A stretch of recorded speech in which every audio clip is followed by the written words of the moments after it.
Hello everybody, and welcome to another interview with students for political engagement. And today we have an interview with candidate for Ward 5 Councillor and the incumbent Ward 5 Councillor, Karen Cilevitz. So welcome, Ms. Cilevitz. Thank you.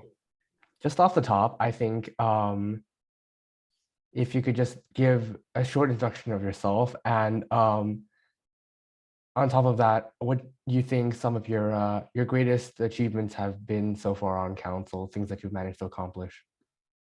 Thank you, Matthew.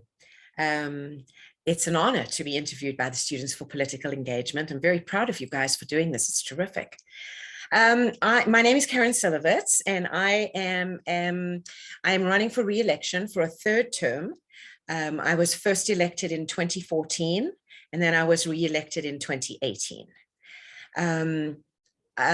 My job is my pride and joy. I am one of the most important things that I do, and I feel that I do really well, is connect with my residents and ensure that I always know what they want. I have their voice in my ear so that I am able to do my job with the best diligence possible for them in their name. Some of my greatest achievements, I'd say, well, actually one was before I became a councillor. I was instrumental in saving the David Dunlap Observatory lands and historical buildings. I was chair of a group called the DDO Defenders. And we went for many years defending this property at the OMB, at a legal, we had a court challenge, and then we had another OMB hearing, and then we had OMB mediation. And my group, the DDO Defenders, were the only ones who went all the way to mediation, and we were very, very successful. We saved 111 out of 189 acres and the principal heritage building. So for me, that is paramount. And it tells the story of who I am, protecting heritage, protecting the environment, and protecting green spaces and doing what is best for the residents of Richmond Hill. Great, thank you for that. So our next question sort of goes off of that, the residents of Richmond Hill. So an important part of a livable community is community safety. How will you as councillor maintain and improve community safety in Richmond Hill? Community safety is very important. The problem is a lot of community safety rests with the police. It's not a municipal issue. We can do as much as we can with bylaws, but safety in and of itself is a policing matter, and the police are a regional matter. So as a ward councillor, I do my very best if there are complaints about, especially with speeding or failure to stop at a stop, or break-ins and stuff like that, car break-ins. I can only do so much, but I don't have any control over that. That is, we leave that up to the police because that is their role. That is what they do. And if I have a problem somewhere in Ward 5 and it's been reported to me, I do a number of things. Number one, I will call a residents meeting so that I can speak to the residents directly and find out exactly what it is that is the problem. I've done that a number of times. I'll then hold another meeting together with the police and get them to explain to the residents as well what it is that they can and cannot do. We get neighborhood watch involved. If there is no neighborhood watch organization in that particular area, we will arrange one. And we work very closely with York Regional Police, and they will come and they will address any issues that require their attention. I've also had them give talks, I would say, at my Ward 5 Civic Engagement Committee meetings. So that's about what I would say, the best I could say for safety issues.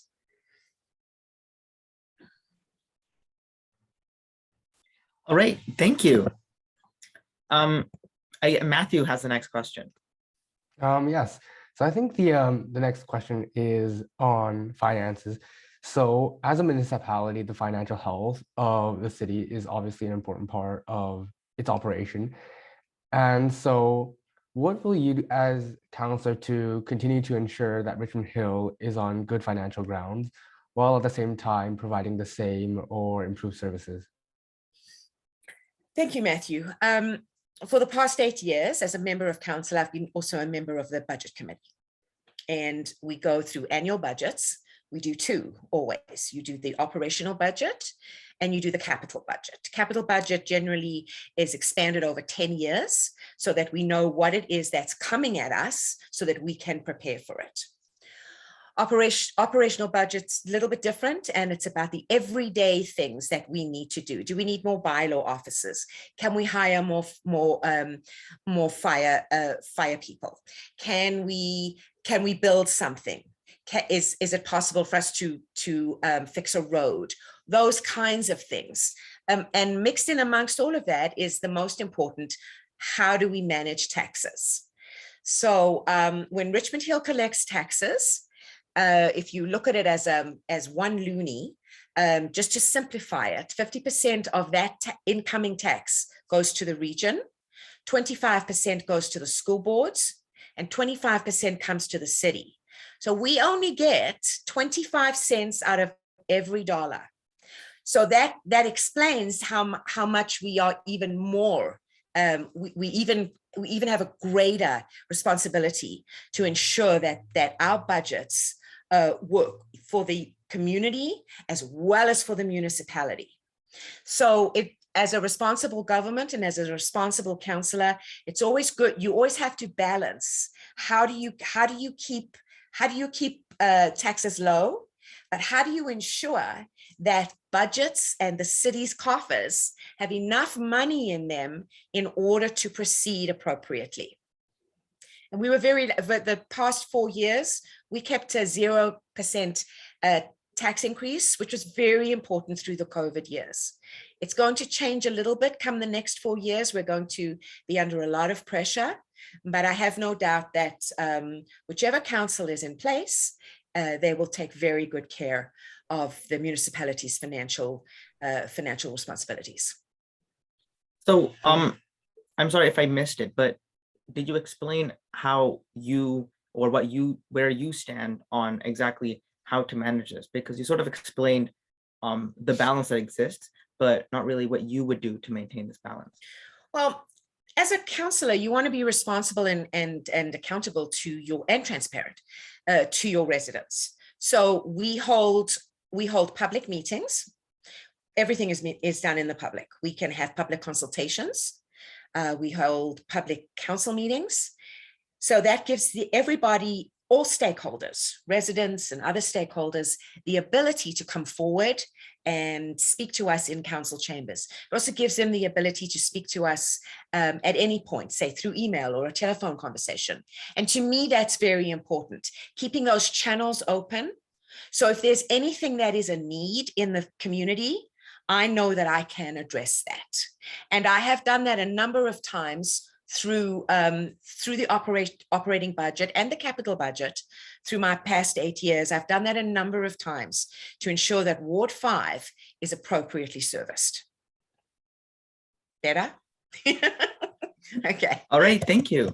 That brings us to our next question, which is, again, this is part of a regional issue, but we were wondering what your position on this was in terms of your local board, which is about transportation. So an aspect of a good city is, of course, efficient transportation. And we're seeing that more and more traffic is getting worse in the city. And so what would you do as a councillor, and what would you stand for as a councillor for transportation in your ward? You're referring to traffic, internal traffic within the Traffic neighborhood? and as well as public transportation, yeah. And public transportation, okay. So public transportation is very, very important. It is a regional issue, but York Region Transit still comes to us and reports to us as a whole council, as they do with all the other 8 municipalities in York Region. The region has spent billions of dollars on what is known as the BRT, which is now comes up Yonge Street. It comes across both sides of Highway 7 and up Yonge Street, and it's also on Bathurst. So the bus rapid transit, which is the BRT, is very, very important for public transportation because it's given us greater access to not only the express buses, but it's also helped access to the neighborhood buses. Not everybody travels in those central lanes. We have neighborhood buses that travel along the sides because they flow into the neighborhoods. The subway will ultimately come up to Highway 7 and Yonge and to what's known as the Richmond Hill Center. But that's a long way away. We have the financing is there, we have the promises, but it's still going to take a long time. I would say probably within the decade. With regards to traffic, one can only manage the traffic as best we can manage the traffic, because traffic is like water and it will go anywhere it can. My biggest concern is traffic infiltration into neighborhoods. So I want to make sure that any extra flow of traffic, and it's coming because there are far more people moving into Richmond Hill and there's a lot of development. I'm on a bound as a Ward 5 councillor to make sure that infiltrating traffic as well into the neighborhoods doesn't overwhelm the neighborhoods. So I'm a huge supporter of public transit, and I think as we move forward into greater use of electric cars and people not buying a car one day, that would be something. I think that we'll focus and depend more on public transit. It's very important. So what ideas do you perhaps have for additional projects that we could possibly do in Richmond Hill and in your ward that may not have already been started or maybe still be in the planning stages? In general, are you talking about? Yeah, in general. Okay. Well, there's one thing that I'm focused on doing, and it is in my canvassing material and on my website and social media, and that is I want to look into the feasibility in the next term of winterizing the South Richvale Greenway. We found that with the pandemic, it became very important for residents to be outside, even when it was very cold and snowing. At least they could go outside, they could walk, and they could breathe fresh air. So I had a number of constituents call me and wanted to know why the South Richvale Greenway, which is the main part of it that you're looking at, it's on the western side of Ward 5, between, let's say, Carville, going all the way up to Harding. It's a beautiful, beautiful greenway, and it is kept up by the municipality, but it's also owned in tandem with the TRCA, which is a provincial entity. So I began discussions with staff, and I realized that this laneway, this massive laneway that stretches 4 kilometers, is not winterized. So in other words, there's no snow removal and there's no ice removal either. So it's not that safe for residents or anybody to be walking on. So what I have pledged to do is, hopefully as soon as possible, sometimes in government things take a while, but as soon as possible, I'm going to start in-depth discussions with staff to investigate the feasibility of winterizing the South Richvale Greenway, which will give people an opportunity to come out and be able to walk that greenway in the winter. And you can bring your dogs there as long as they're on leashes. And I think that it's very important as we also recover from the pandemic. You still need to go outside and get the fresh air and get the vitamin D that comes from the sun. So that's my hope. All right. And so that's actually a very good segue, I guess, into discussing our last part of transportation, which is, of course, walking and biking. These are like short range transit. And so similar to the Greenway, in terms of generally sidewalks and biking that exists within the city, what would you do or continue to do, I guess, since you are an incumbent, to further biking and walking within the city of Richmond Hill and within your ward? Oh, it's so important. And we are focused on walking trails and biking trails. And I would like to see a connection of biking trails throughout the entire municipality so that people could actually bike all the way through, like they have down in Toronto, right? They have this fabulous biking and walking pathway. So I would like to see more of that, the continuation and the connection of biking and walking pathways. We're pretty well stocked with biking and trails. And we also have, of course, the ones that are managed by York Region, not just the municipality. I am a huge proponent of biking, but unfortunately we live in Canada, or fortunately, and we cannot bike all 12 months a year. It's not possible. So I'm very pleased to see dedicated bike lanes that are now on Yonge Street from the construction of the BRT. And I'm very pleased to see bike lanes elsewhere internally in neighborhoods, which allows bikers to use them much more safely. I'd like to see more of it. But again, those are capital costs and they can be very expensive.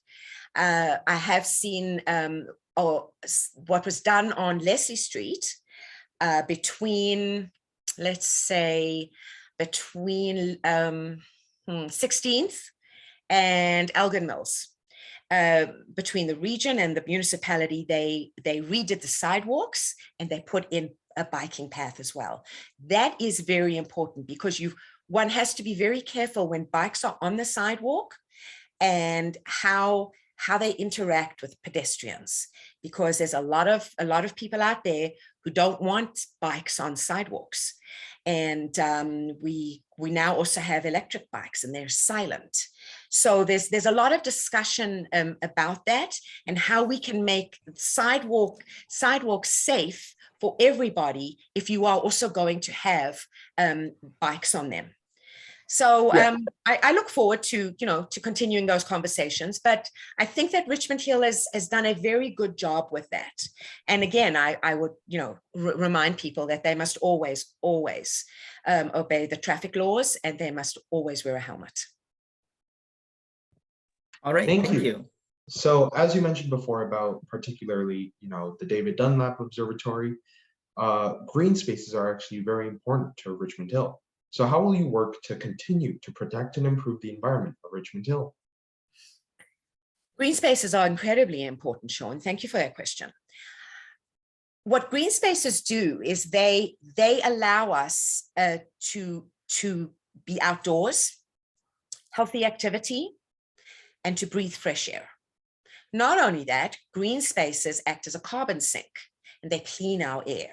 So in the era of climate change, we need to make sure that we have abundant trees, and we lost a lot of them. We lost 40% of our tree coverage with the emerald ash borer, and we lost our ash trees. So there is a definitive move in all municipalities to replant and reforest. So that's coming, and that's ongoing all the time.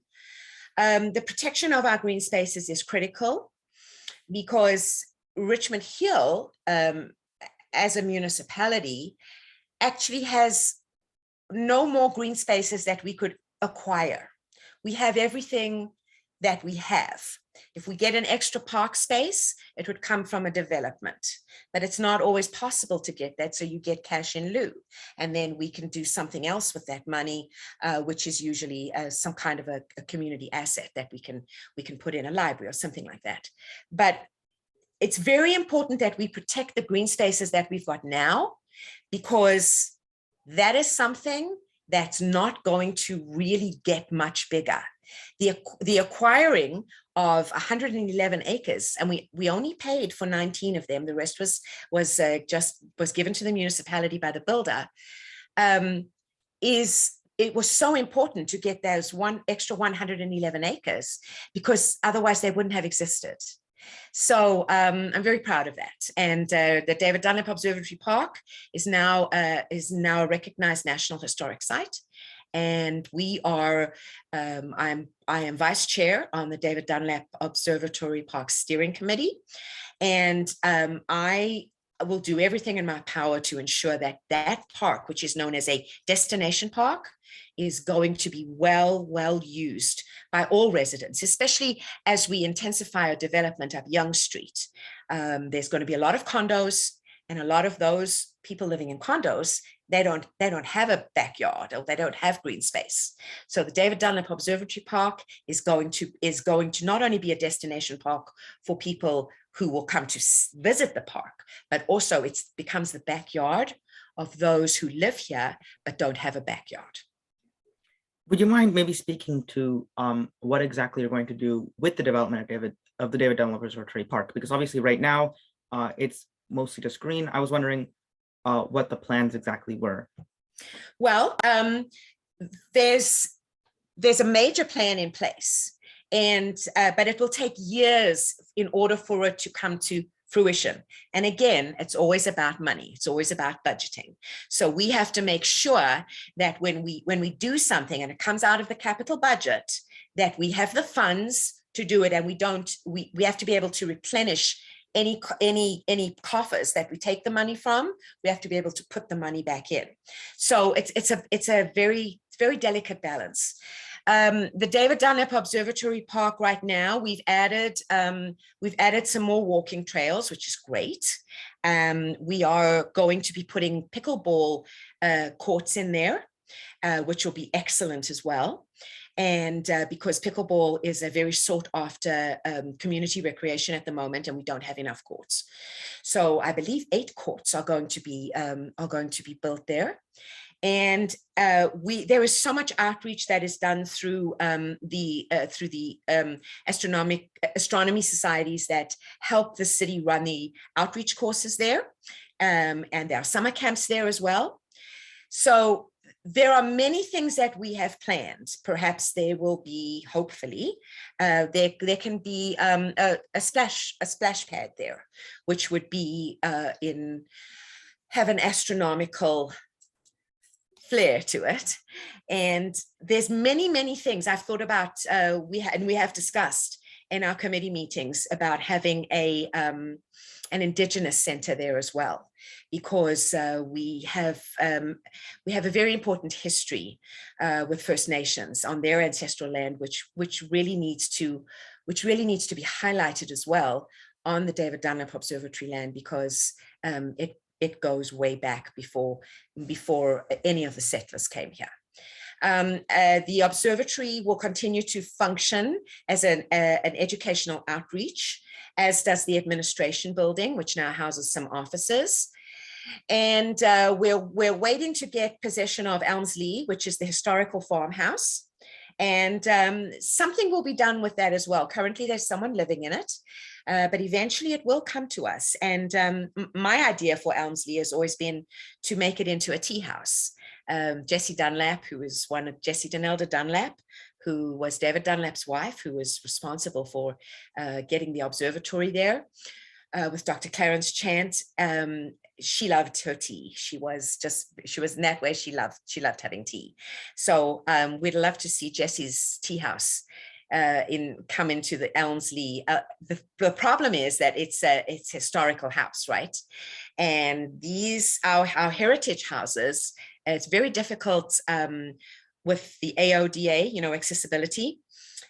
So when we do get Elmsley, when we look at it, you have to look at it from a very, very clean slate. Is this accessible? Can it be accessible? And so maybe you can only use the main floor, but we will try. Otherwise, it's a magnificent farmhouse from 1864, and all of these assets that are currently there will be enhanced. And eventually, I would say in decades to come, the David Dunlap Observatory Park is going to be spectacular. All right, thank you. And I guess as we get into our last policy related question, I would like to call back to some comments you made about the development that's going to happen in Richmond Hill, the apartments and the condos that people will be living in. Yeah. And of course, this is related to the growing population of Richmond Hill and how urban development is, of course, a very important part of City Council's responsibility. And obviously right now, the lack of housing is a very important problem facing Richmond Hill as our population grows. And of course, our housing prices are also growing.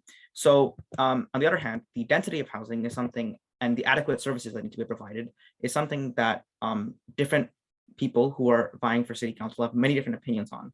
So what is your stance on the density for Richmond Hill and how development should be done in our city?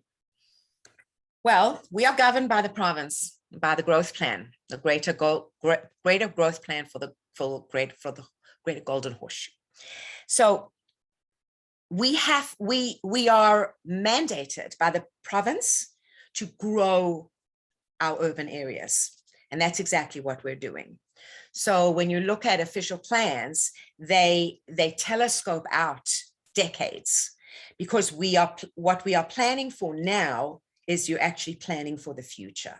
So there's two types of development. There's intensification development, which is along the main transit corridors, such as Yonge Street, which is where you find the condos and the mixed use buildings. There's also infill development, where you have builders come in and they will purchase a house or maybe two houses and they redo them. They build a much bigger house there, or they buy one lot and they're able to sever it into two and they can build two houses, or they can build townhouses. And that's the kind of housing stock that we require.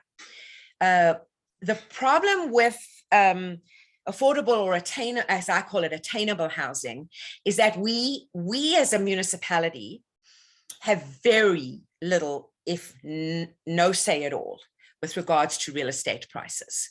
That is completely out of our control.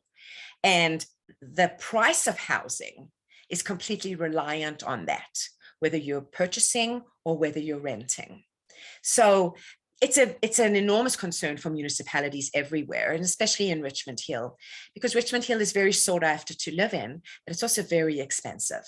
So as we move forward and we do our very best to ensure that there is a broad stock of housing that can house everybody from the lowest income to the highest income, everybody has to be given a fair shake at that. And we can only do that if we increase our housing ability.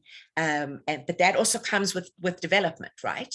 So the development industry has also has to be able to provide us with that kind of housing, which is sometimes building apartment buildings, not building condos, which is not as lucrative for them, but it's definitely lucrative for us and for our residents. So there's a lot of things that we can do. We have to conform to the growth plan, and that the growth plan indicates to us exactly how we grow our local urban centers, by how much percentage, by how much population. And we follow that as best we can, because if we don't, then we don't get funding for transit. So it's kind of like a double-edged sword.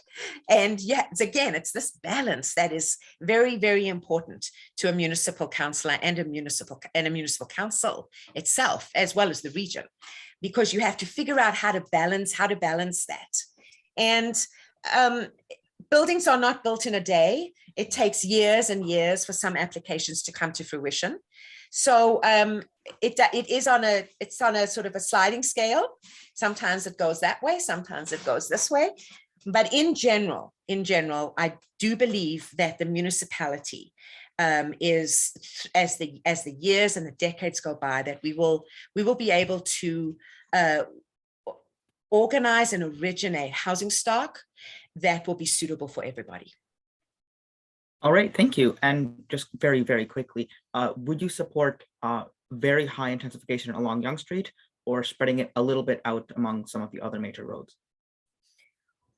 Well, I would definitely consider spreading it out among other major regional roads, but you don't want it bleeding into the neighborhoods. So we have to keep it on the transit corridors. So if you have Young Street, which is our major transit corridor, you also have Bayview, you also have Leslie, and you also have Bathurst.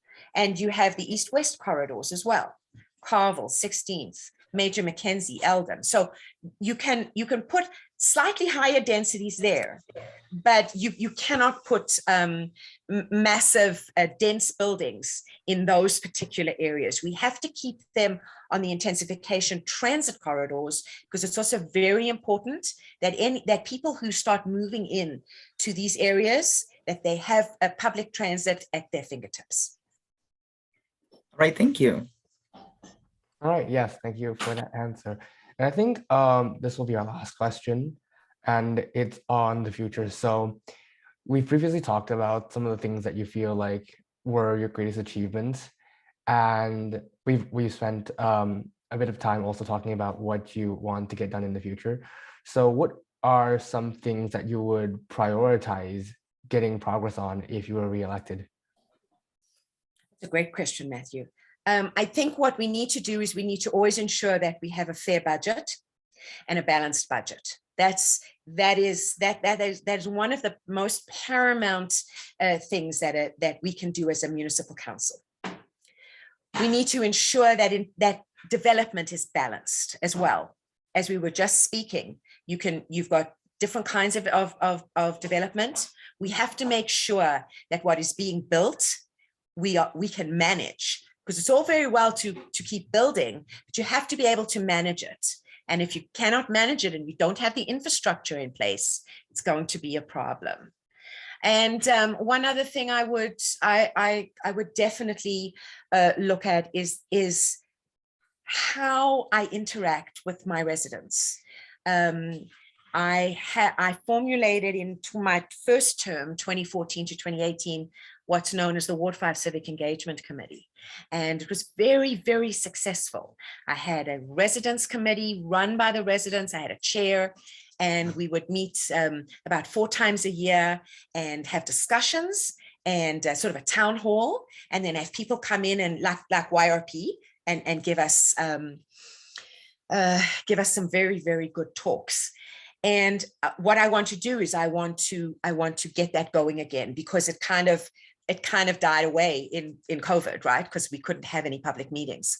So going into the next term, 22 to 26, I am hoping to be able to reactivate that committee and bring the residents even closer to municipal governance, bring them even closer to know who their councillor is, what I do as their representative, and what they can come to me with in order for me to help them better. All right, thank you so much. And that concludes our interview. And we will see what happens in the election. So thank you. Yeah, all right. Thank you so much for being with us here at Students for Political Engagement. Thank you, gentlemen. It's been a pleasure. And I hope